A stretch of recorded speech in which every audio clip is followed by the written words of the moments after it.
नमस्कार दोस्तों, जिया डिफेंस में आपका स्वागत है। दोस्तों, तुर्की ने नए बैरक्टार TB3 ड्रोन का पहला हाई स्पीड रोल आउट आयोजित किया। जी हां दोस्तों, तुर्की की रक्षा कंपनी बैरक्टार ने 13 अक्टूबर को अपने आधिकारिक एक्स, जिसे पहले ट्विटर के नाम से जाना जाता था, अकाउंट पर इस विकास का खुलासा किया। कंपनी ने कैप्शन के साथ एक वीडियो भी साझा किया। बैरक्टार TB3 ने अपना पहला high speed roll out test सफलतापूर्वक किया। दोस्तों, वीडियो में ड्रोन को हैंगर से निकलते हुए देखा जा सकता है, जिसके बाद इंजीनियर रनिंग टेस्ट शुरू करने से पहले ड्रोन को तैयार करने में लगे हुए हैं। दोस्तों, यह विकास बैरक्टार टेक्नोलॉजी के मुख्य टेक्नोलॉजी अधिकारी सेक्युलुक बैरक्टार द्वारा उत्पादन लाइन में वाहक आधारित मतलब कैरियर लड़ाकू ड्रोन बैरक्टार TB3 की छवियों को साझा करने के कई महीने बाद हुआ है। दोस्तों, कंपनी ने ड्रोन के परीक्षण चरण के पूरा होने की सटीक समय सीमा नहीं बताई। हालांकि पहले की रिपोर्ट ने 2023 के अंत तक परीक्षण चरण के पूरा होने का संकेत दिया। दोस्तों, बैरक्टार TB3 एक सशस्त्र मानव रहित हवाई प्रणाली है, मतलब एक हथियारबंद मानव रहित UAV है, जिसे वाहक संचालन के लिए भी डिज़ाइन किया गया है। मतलब दोस्तों, वाहक संचालन का मतलब होता है कैरियर ऑपरेशन के लिए भी इसका उपयोग किया गया है, जिसमें फोल्डेबल विंग है। यह अपने भूमि आधारित पूर्ववर्ती बैरक्टार TB2 से थोड़ा बड़ा है और 280 किलोग्राम तक की बढ़ी हुई पेलोड क्षमता का दावा करता है। दोस्तों, इस मानव रहित विमान को शुरुआत में अक्टूबर 2020 में पेश किया गया था और अंततः इसका उद्देश्य TCG अनाडोलू उभयचर आक्रामक जहाज से संचालन करना है। दोस्तों, इसके अलावा TB3 के वाहक सक्षम जेट संचालित मानव रहित लड़ाकू हवाई वाहन बैरक्टार किज़लेमा के साथ संचालित होने की उम्मीद है। दोस्तों, बैरक्टार किज़लेमा लड़ाकू ड्रोन ने 14 दिसंबर 2022 को उत्तर पश्चिम तुर्की के कोरुलू में अंकीसी फ्लाइंग ट्रेनिंग एवं टेस्ट सेंटर में अपनी पहली उड़ान भरी। दोस्तों, इस ड्रोन की पेलोड क्षमता 1500 किलोग्राम है। इसे हवा से जमीन और हवा से हवा में मिशन करने के लिए डिज़ाइन किया गया है। किज़लेमा जैसी कंपनी ने दावा किया है कि 5वीं पीढ़ी के लड़ाकू जेट की याद दिलाते हुए बाहरी विशेषताओं को प्रदर्शित करता है। बाइकर ने अतिरिक्त दावा किया है कि यह ड्रोन पारंपरिक ड्रोन मिशनों और हवा से हवा में मार करने में कुशल होगा। दोस्तों, व्यापक रूप से प्रशंसित TB2 का उत्तराधिकारी बैरक्टार TB3 ड्रोन, जो लीबिया, सीरिया, नागोर्नो कराबाख और यूक्रेन में संघर्षों में अपनी उपलब्धियों के लिए प्रसिद्ध हैं, अपने डिज़ाइन में अलग खड़ा है।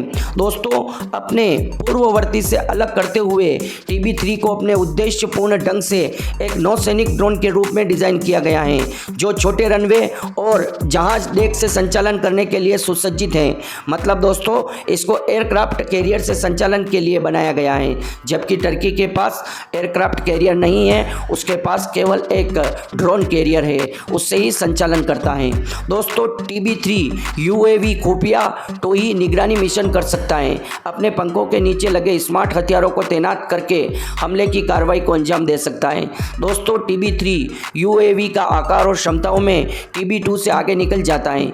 इसकी लंबाई 8.3 मीटर है और ऊंचाई 2.6 मीटर है और पंखों का फैलाव 14 मीटर है, जबकि TB2 की लंबाई 6.5 मीटर है और ऊंचाई 2.2 मीटर और पंखों का फैलाव 12 मीटर है। इसके अलावा TB2 के 150 किलोग्राम की तुलना में TB3 280 किलोग्राम वजन ले जा सकता है और इसका अधिकतम टेक ऑफ वजन 1450 किलोग्राम है, जो TB2 के 700 किलोग्राम से लगभग दोगुना है। यह एक एडवांस ड्रोन तुर्की नौसेना के नवीनतम फ्लैगशिप TCG अनाडोलू L400 से संचालित होगा, जो स्पेन के जुआन कार्लोस के बाद तैयार किया गया है। यह एक उभयचर हमला जहाज है। दोस्तों, एक एयरक्राफ्ट कैरियर, जो कि आप देख सकते हैं कि इसको उभयचर का मतलब MPPS असोल्ट शिप, जो पानी में तैर सकता है, उसे दोस्तों उभयचर या MPPS कहते हैं। प्रारंभ में तुर्की ने अनाडोलू के लिए सीमित संख्या में 5वीं पीढ़ी के F-35B lightning second short take off और वर्टिकल लैंडिंग स्टॉल व लड़ाकू विमानों की खरीद पर विचार किया था। हालांकि ये इरादा 2019 से पटरी से उतर गए, जब अंकारा ने रूस से advance S-400 air defence system खरीदा, जिसके कारण उसे F-35 कार्यक्रम से बाहर निकाल दिया गया।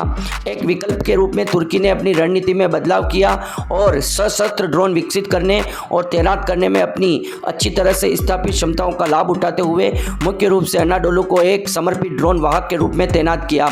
फोल्डेबल पंखों की सुविधा के साथ अनाडोलू संभावित रूप से 30 से 50 TB3 ड्रोन के बेड़े की मेजबानी कर सकता है। तुर्की मीडिया रिपोर्ट के अनुसार लैंडिंग हेलीकॉप्टर हॉक LHD प्रकार का जहाज TCG अनाडोलू अपनी तरह का दुनिया का पहला जहाज है जिसके इसके डेक पर मानव रहित लड़ाकू हवाई वाहन UAV की लैंडिंग को समायोजित करने के लिए डिजाइन किया गया है। इस बीच तुर्की की रक्षा कंपनी को उम्मीद है कि यह ड्रोन उसके अग्रदूत TB2 की सफलता को दोहराएगा जिससे लगभग 28 देशों में निर्यात किया गया है। 2022 में बाइकर डिफेंस के CEO के रूप में कार्यरत हलुक बैरक्टार ने मामला बनाया कि यह विशेष ड्रोन मॉडल जापानी सेना के लिए असाधारण रूप से उपयुक्त हो सकता है। हलुक ने बैरक्टार ने कहा, आगामी TB3 जापान के इजुमु श्रेणी के प्लेटफॉर्म के लिए बिल्कुल उपयुक्त हैं। बहरहाल भविष्य में बताएगा कि क्या यह ड्रोन मुख्य रूप से नौसैनिक अभियानों के लिए तैयार किया गया है, अपने पूर्ववर्ती के समान सफलता का स्तर प्राप्त कर सकता है या नहीं।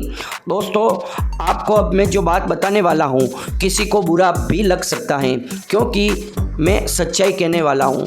कोई भी गवर्नमेंट अच्छा काम करती है तब भी मैं कहता हूँ और बुरा काम करती है तब भी मैं कहता हूँ। दोस्तों, आज मैं आपको जो बताने वाला हूँ उससे आपको काफ़ी बुरा लगने वाला है क्योंकि ये कड़वी बात आपको आज समझनी ही पड़ेगी। दोस्तों, 2010 से भारत और टर्की ने साथ में ड्रोन को विकास करना शुरू किया था। टर्की ने अपने TB ड्रोन पर विकास किया था जबकि भारत ने अपने तपस ड्रोन पर काम करना शुरू किया था। और आप देख सकते हैं तपस ड्रोन में भारत को लगातार असफलता मिली जबकि TB ड्रोन में टर्की को लगातार सफलता मिली। उसने TB ड्रोन बनाया, उसके बाद TB2 और अब TB3 ड्रोन बना लिया। उसके बाद दोस्तों उसने अंकीची ड्रोन बनाया, अंका ड्रोन बनाया, अंका फर्स्ट और थर्ड भारत के घातक UCAV की तरह भी ड्रोन बना लिया।